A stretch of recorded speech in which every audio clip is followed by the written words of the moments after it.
আয়েশা বলেন একদিন রাসূলের সামনে 2 তরকারি দিলাম, আল্লাহ রাসূল এক তরকারিতে ভাত খায়। আমি বললাম হুজুর এটা না না তরকারি এটা এত স্বাদ লাগছে, আজ এটা দিয়ে খাবো। এক তরকারিতে খাওয়ার পরে আমি আয়েশার মনে হলো এতই স্বাদ, যে সামান্য খরাত লাগে আছে। আমি আঙ্গুল দিয়ে দেখি ঝালও হয়নি লবণ হয়নি, মানে মনে বলে ঝাল লবণ তার কথা আয়েশার মনেই নেই। আয়েশা বলি ইয়া রাসূলুল্লাহ, কান্না শুরু করে দিচ্ছে, আপনি কি করলেন? লবণ হয়নি ঝালও হয়নি সেটা সব খালেন। নবী বলে আয়েশা এইটা যদি অন্য কেউ খাইতো তোমার দুর্নাম করতো, এই জন্য আমি তোমার দুর্নাম করতে দিব না বলে আমি একাই খাইলাম। আল্লাহ কোরআন নাজিল করে বললেন হুন্না লিবাসুল লাকুম ওয়া আনতুম লিবাসুল লাহুন্না। স্বামী হলো বিবির পোশাক, বিবি হলো স্বামীর পোশাক। সামান্য কিছু নিয়ে স্বামী স্ত্রী গন্ডগোল করা যাবে না, বরং মহব্বত বাড়ায় দিতে হবে। জোরে গন্ডগোল ঠিক না। আপনার বউ যদি আপনাকে ভালো না কয় আপনি কোনোদিনও জান্নাত পাবেন না।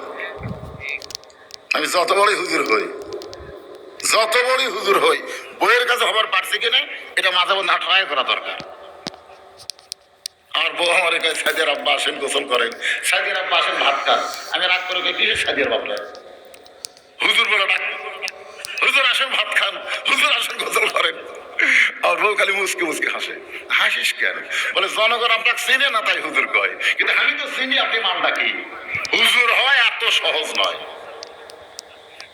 38 বছর ওয়াজ দিয়া আমার বউয়ের কাছে আমি হুজুর হবার পারি নাই। যেদিন বউ আমাকে হুজুর বলবে সেদিন আল্লাহ আমাকে জান্নাত দিবে। জোরে কোন সুবহানাল্লাহ। সব মিথ্যা ফতোয়া বার করছে, স্বামীর পায়ের তলে বউয়ের জান্নাত, স্বামীর পায়ের তলে। আমার বাচ্চারা বড় হচ্ছিল আর স্কুলে যেতেও শুরু করেছিল, আর তখনই আমাদের ডাক্তার জানালেন যে এই বয়সে প্রোটিন অত্যন্ত বইয়ের জান্নাত, এটা সম্পূর্ণ ভুয়া কথা। স্বামীর পায়ের তলে বিবির জান্নাত নয়, বরং মায়ের পায়ের তলে সন্তানের জান্নাত। মরদ মানুষের পায়ের তলে জান্নাত নাই, মেয়ে মানুষের পায়ের তলে জান্নাত হবে যদি সেই মেয়েটা মা হয়। জোরে কোন কি হয়? কি বলবো প্রসবের কথা, মা দিনে সেই ব্যথা কেউ তো বুঝিবে না। মাজন ঠেকিয়া সন্তানের দায়, অকালে মা মারা যায়, কেন সে মায়ের ভক্তি করো না। এমন দরদি হবে কেউ হবে না আমার মা গো। আমি এতদিন বুঝি নাই, 25 ডিসেম্বর বুঝতে পারলাম। আমার মা যখন মারা গেল তখনই বুঝলাম যার মা নাই তার এই দুনিয়া তার কেউ নেই। যাদের মা নাই একটু চোখ বন্ধ করে দেখেন কেউ নাই, কেউ নাই। আমার মনে আছে একদিন আমার এক নাতি হোসাইন, আমার মা বসে আছে চেয়ারে, ওই হোসাইন আমাকে বুড়া কইছে। এই বুড়া, যেই বুড়া কইছে আমি মায়ের দিকে তাকাই, দিকে মায়ের চোখ দিয়ে পানি পড়তেছে। আমি মাকে বললাম মা তুই কান্দিস কেন? মা বলতেছে আমার সামনে আমার ছেলেকে বুড়া বলবে, আমার সামনে আমার সন্তানকে বুড়া বলবে, আমি মা হয়ে সহ্য করতে পারবো না। আজকে মা মারা যাওয়ার পর আমার 100 বার যদি কেউ বুড়া কয় আর আমার সওয়াল বলে কেউ ডাকবে না। এই মায়ের পায়ের তলে সন্তানের জান্নাত।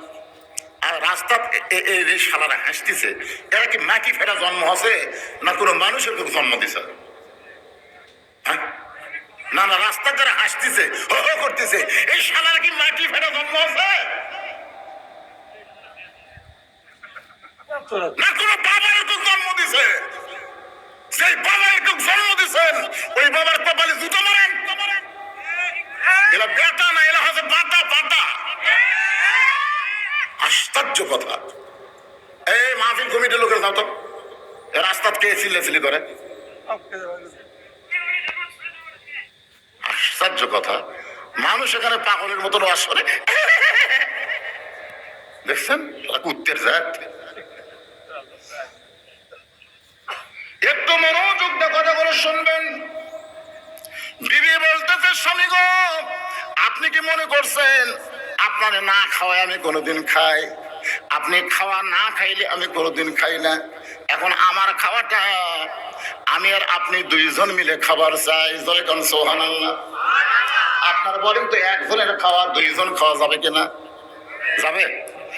একজনের খাওয়া 3 জন পরিমাণ খাওয়া যাবে। কয়জন? কিন্তু রাসূলের সুন্নত মানা লাগবে। রাসূল বলেছেন তোমার ক্ষুধাকে তুমি 3 ভাগ করো। কয় ভাগ?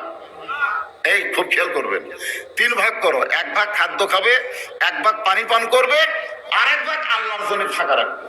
যদি মনে করো তোমার খিদা মিটতেছে না, তাহলে 1 গ্লাসের জায়গায় 4 গ্লাস পানি খাবা।